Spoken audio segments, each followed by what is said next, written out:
Hello class, my name is Dr. Camarada and I'll be your instructor for EPM 4620, Environmental Reporting Standards and Models. This is a class overview to give you an idea of what we're going to be doing over the next 10 weeks. This class provides an overview of trends and best practices in environmental reporting. The goal here is to give you a very broad understanding of the different models and standards that are out there. Environmental reporting and sustainability reporting is a very dynamic field. There's lots of different models and standards, and lots of them are still emerging.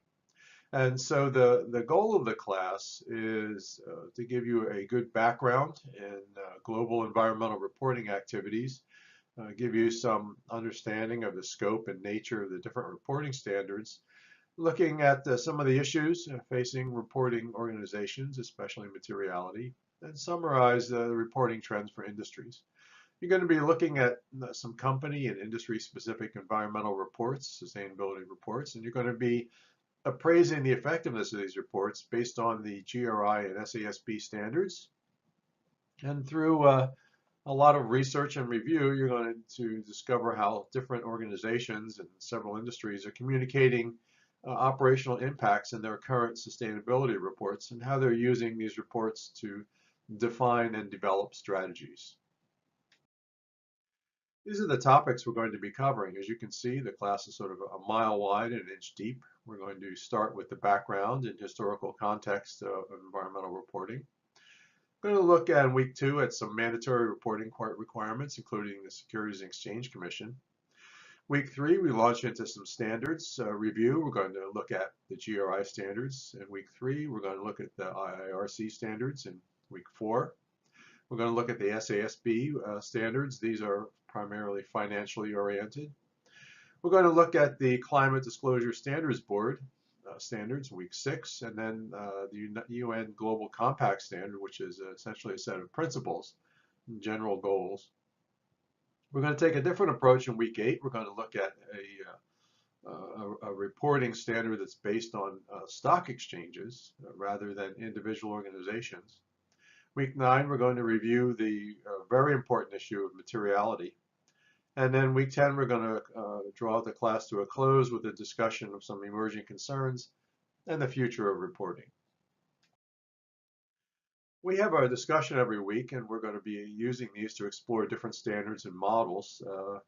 The posts that you make should include a response to the main discussion question, the 2 peer responses, or a peer response and then a follow-on response to one of the questions that I pose. You'll need to make a minimum of 3 posts each week in order to get full credit. We have 4 summary reflection and response papers, and these are a summary of what you've learned in the previous 2 weeks, your reflection on it, what you consider to be important and relevant, and then your response, your personal opinion, and perhaps how this relates to your career and to your professional objectives. These are 350 to 450 word papers. We have a midterm paper case study, which is the Natura Cosmetica company. It's about 2,500 to 3,000 words, and we're going to provide an opportunity for you to look at one of the premier sustainability reporting companies in the world. You should include an overview description of the circular business model and basic sustainability strategy, as well as how their reporting supports their strategy. The final paper is an overview document of everything in the class, so it's very summative. It's a summary and analysis of the different standards, which can be used as a reference for the environmental reporting project class, which is the next in the analytics series. This would be about 3,000 to 3,500 words. We also have a final presentation, which is a summary presentation of the synthesis and evaluation portion of your final paper. It should be about 10 to 12 PowerPoint slides. A presentation should be about 8 to 12 minutes in length. And don't worry too much about this because this is really based on your final paper. So you want to write the final paper first, and then develop your presentation. You can record it using Zoom or another recording tool and then submit the recorded presentation to the class website. This is our class schedule. As you can see, in weeks 1 through 10, we have our discussion worth 20 points each week.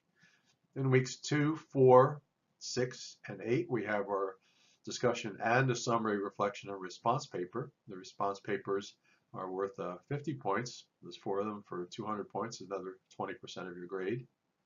In week 5, we have our midterm paper due. And in week 10, we have our final paper and our final presentation due.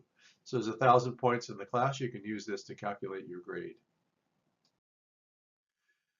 This class is really a very broad overview of all the different standards and models. We have a text, the integrated reporting movement, meaning, momentum, motives, and materiality. For the class materials, we have an extensive amount of materials. They're listed in each week's readings. There are 2 external.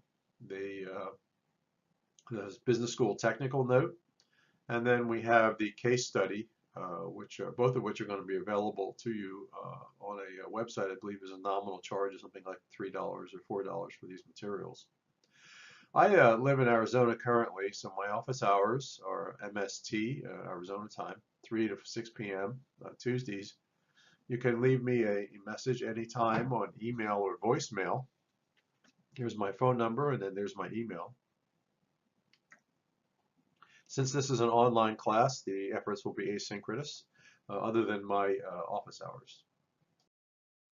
So stay active, stay engaged, make the time for the reading. This class involves extensive reading assignments. This is an emerging field. There's lots of information emerging currently, as well as a very broad area of study.